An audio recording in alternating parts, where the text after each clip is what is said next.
बिस्मिल्लाहिर्रहमानिर्रहीम। अस्सलाम वालेकुम। कैसे हैं आप लोग सब? उम्मीदें सब खैरियत से होंगे। अल्लाह पाक सबको खैरियत से रखे और अपने अपने घरों में शादो आबाद रखे। अल्लाह पाक हमें हिम्मत दे कि हम दूसरों के लिए आसानियाँ पैदा करें।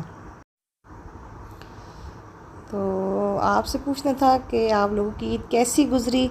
व्लॉग तो ज़्यादा मैं नहीं कर ज़्यादा क्या मैंने मतलब लोड की ही नहीं है, क्योंकि रमज़ान में थोड़ा बंदा बिज़ी होता है। और आप लोगों की ईद कैसी गुज़री कमेंट बॉक्स में ज़रूर बताइएगा। और दूसरी बात है कि यहाँ पर हमारे तरफ तो गंदम की कटाइयाँ शुरू हुई थी। कोई ख़ास ईद का मज़ा नहीं था, क्योंकि अक्सर लोग बेचारे धूप में जलते सड़ते गंदम खुद भी काट रहे थे। जिनकी मतलब पहुँच थी, वो मतलब जो ज़रा साहिब हैसियत थे, वो मशीन थ्रेशर लगा रहे थे और गंदम मशीन के ज़रिए कटवा रहे थे।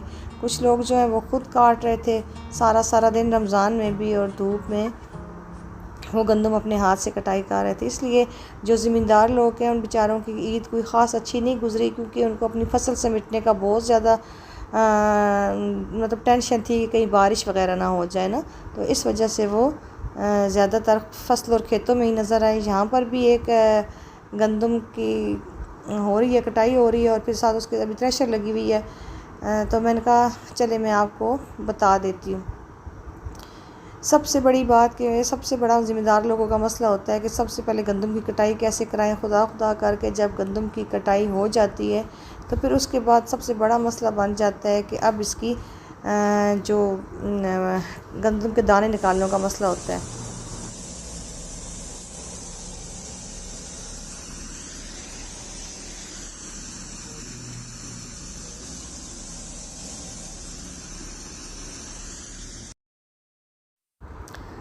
यहाँ पर गंदम की थ्रेशर लगी हुई है और दाने निकाले जा रहे हैं। इनको पंजाबी में हम लोग गाह कहते हैं कि आज फ़लाँ बंदे का गंदम की का गाह है, तो यानी कि मतलब दाने निकाले जा रहे हैं। तो यहाँ सबसे बड़ा मरहला होता है कि तमाम गंदम को एक जगह पर इकट्ठा किया जाए। जो साथ साथ ज़मीनें होती हैं वहाँ पर तो हाथों में पकड़ कर और चुन कर सारे सिट्टे वगैरह तो ढेर पर जमा किया जाता है ना।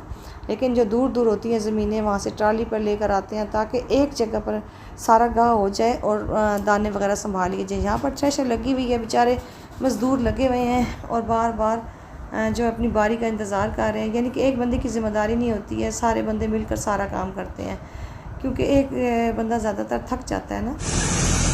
तो यहाँ पर जो है वो ट्रालियों के ज़रिए से ला रहे हैं सारी गंदम को, ताकि जल्द से जल्द इस काम से सारे लोग निपट जाएं, क्योंकि बारिश और बादल का बहुत बड़ा मसला है।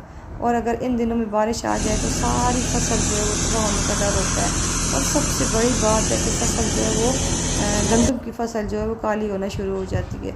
जब ये काली होना शुरू हो जाती है तो उसमें रोटी भी काली पकती है और सारा आटा जो है वो ब्लैक होता है, काला हो जाता है। यहाँ पर ये जो थ्रेशर लगी हुई है, इसमें गंदम के दानों को अलग बोरी में डाला जा रहा है और इसका भूसा अलग किया जा रहा है। ठीक है, ये देखिए ये त्रोड़े सारे पड़े हुए हैं और ये आहिस्ता आहिस्ता त्रोड़े इनको भर रहे हैं। और यहाँ पर ट्राली फिर से जो है वो इकट्ठा करने के लिए ये गंदम की जो क्या कहते हैं इनको, आई थिंक इनको बस गंदम की ये सारे जो ढेर हैं इनको वापस ला के इसी ढेर पे पलटेगी और फिर सारा जो है वो गाह होएगा। अब ये देखिए ये त्रोड़े हो रहे हैं और हम तक गंदम कैसे पहुंचती है, कितनी मुश्किलात से जो ज़िम्मेदार बेचारा होता है वो कोशिश करता है, फिर आगे अल्लाह उसको उसकी मेहनत का सिला देगी। बहुत मुश्किल मराहल होते हैं और सारे साल की गंदम अंदर रखने के लिए किसान बेचारे को बहुत ज़्यादा अच्छा। बस यहीं तक था जी मेरा आज का व्लॉग, छोटा सा व्लॉग था। वैसे मेरे व्लॉग छोटे होते हैं, अगर ज़रा सा भी अच्छा लगा हो तो प्लीज़ लाइक एंड सब्सक्राइब लाजमी कर दीजिएगा। इसके साथ ही आपसे इजाज़त चाहती हूँ। अपना बहुत ज़्यादा ख्याल रखिएगा। अल्लाह हाफिज़।